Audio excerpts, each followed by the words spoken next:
Fala pessoal, tudo bom com vocês? Eu sou o João Rocha e hoje eu tô aqui para a gente conversar um assunto muito curioso. Antes da gente começar, se você ainda não é inscrito no canal, se inscreva no botãozinho aqui embaixo, ative as notificações, deixe seus comentários e veja todos os vídeos que nós temos aqui sobre vários assuntos relacionados à energia solar. Olha só, nem só de pão viverá o homem. Lembra aquela usina que eu postei aqui há algum tempo atrás, que nós fizemos de 200 painéis?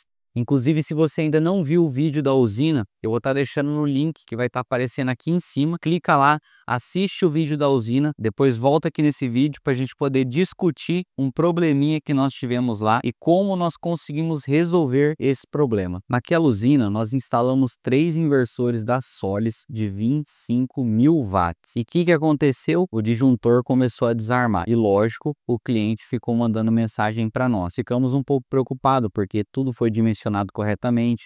Como vocês viram aí no vídeo, os cabos estão corretos, os disjuntores estão corretos. E daí sempre vem aquela sugestão do cliente: João, tem que trocar por um disjuntor maior, tá desarmando. E aí a falta de conhecimento técnico às vezes pode levar a um acidente. Para que serve o disjuntor? Ele serve nada mais para proteger o circuito. E quando a gente fala de circuito, nós estamos falando do cabo. Se lá eu tenho um cabo de 25 milímetros, eu não posso colocar um disjuntor maior do que 80 amperes. Se eu colocar um disjuntor maior do que 80 amperes, eu não vou proteger o circuito. Se a corrente ultrapassar esse valor, o disjuntor não vai desarmar, pode ocasionar um acidente, pode derreter o fio, pode gerar ali um superaquecimento nas conexões e pegar fogo no sistema. E daí você imagina só o prejuízo financeiro que o seu cliente vai ter. Então nós temos que achar uma outra solução. Esquece essa história de colocar um disjuntor maior, pelo amor de Deus. Nós começamos a investigar qual que poderia ser o problema que está ocasionando esse desarme do disjuntor. E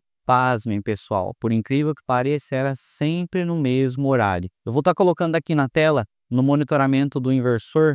Podem observar aqui, ó, era sempre no mesmo horário e foi por vários dias consecutivos. E já estava ficando uma situação chata com o cliente, estava ficando uma situação chata pela nossa empresa, porque nós de fato temos que entregar algo ali funcionando 100%, só que é um problema aí para quem já trabalhou com microinversor, sabe que no horário de pico ali os bichinhos gera pra caramba e acaba sobrecarregando o disjuntor. Aqui na nossa empresa, sempre quando a gente instala microinversor principalmente, nós utilizamos disjuntor ou Schneider ou Siemens. As experiências que nós tivemos aí com outras marcas de disjuntores, infelizmente, não acabaram trazendo bons resultados. Estou falando abertamente aqui para vocês. Quando chega ali no horário de pico, das 11 da manhã até as 13h30, 14 horas da tarde, que o sistema tá ali no talo, ou seja, vou pegar aqui básico, ó, se você tiver um sisteminha ali com 2 microinversores, a gente está falando de 4.000 watts. 4.000 watts, pessoal, numa tensão de 220, a gente está falando de 18 amperes. Coloca um cabo de 2,5 ou de 4 milímetros, pelo menos. Você vai lá e coloca um disjuntor de 25 amperes. Dependendo do disjuntor que você colocar, ele não vai desarmar pela corrente, mas ele vai desarmar pela alta temperatura. Esses disjuntores residenciais baratinhos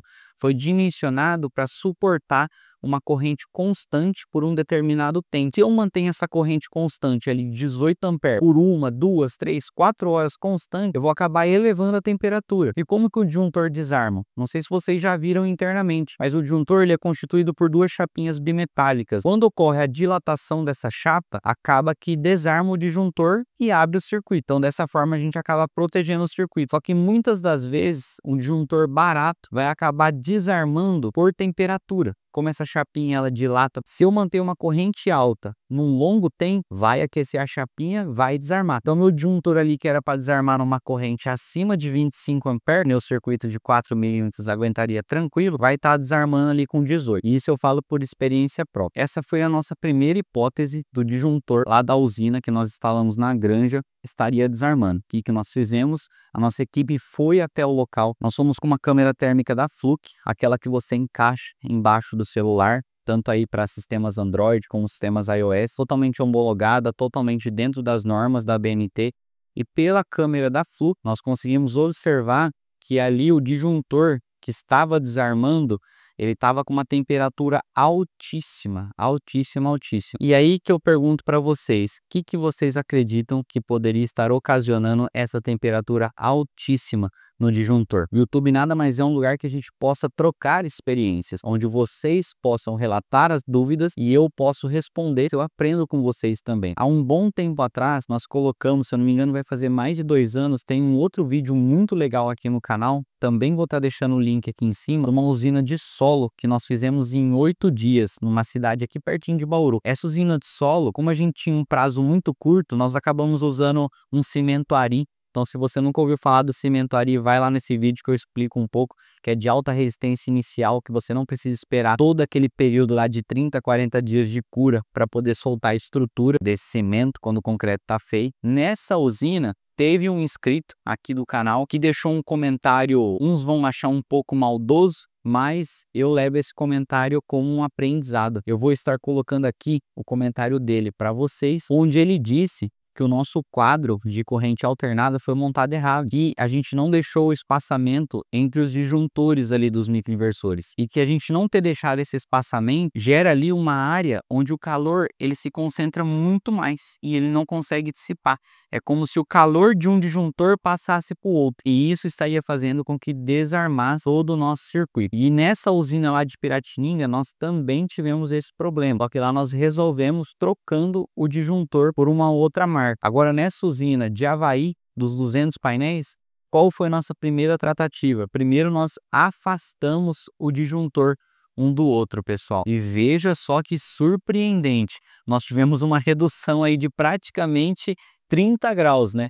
De 70 graus que estava dando ali quando o disjuntor estava próximo um do outro. Olha só o que aconteceu logo após o afastamento de um disjuntor. Foi para 40 graus. Isso daí é uma redução absurda. Que isso sirva de aprendizado aí para você que vai montar seu quadro, que vai montar sua usina. Sempre é legal mesmo respeitar esse espaço entre os disjuntores. No nosso caso ali tinha 4 disjuntores, 3, um para cada inversor, 3 DPS, um para cada fase e o disjuntor geral ali embaixo que nós colocamos de 200 A para cabo de 95 milímetros. E você acha que parou por aí?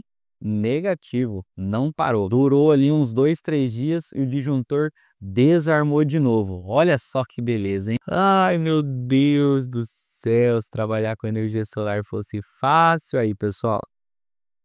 Comenta aqui embaixo se você já teve esse tipo de experiência do seu disjuntor desarmando, você ter ido lá, tentado resolver e não ter funcionado. Comenta aqui, por favor. Fomos nós tentar investigar o que poderia estar acontecendo novamente, porque afinal nós já tínhamos feito esse afastamento dos disjuntores, a gente viu que a temperatura reduziu drasticamente, ou seja, o nosso disjuntor já não estava mais desarmando por temperatura. Então nós tínhamos agora que descobrir qual era o motivo que o nosso disjuntor estava desarmando. Se não era por temperatura, estava desarmando por quê então? Fui pensar um pouquinho. Bom, se o disjuntor não está desarmando por temperatura, ele deve estar desarmando por corrente. Fomos observar, batemos um amperímetro lá, o nosso inversorzinho da Solis de 25.000 watts estava dando 27,5 na saída.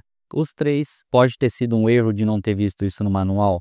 Pode sim. É aí que eu falo para vocês. É legal a gente ter um over no inversor? É legal sim. Lógico que vai acabar gerando mais energia. Mas será mesmo que vai gerar mais energia? Por que que eu te falo isso?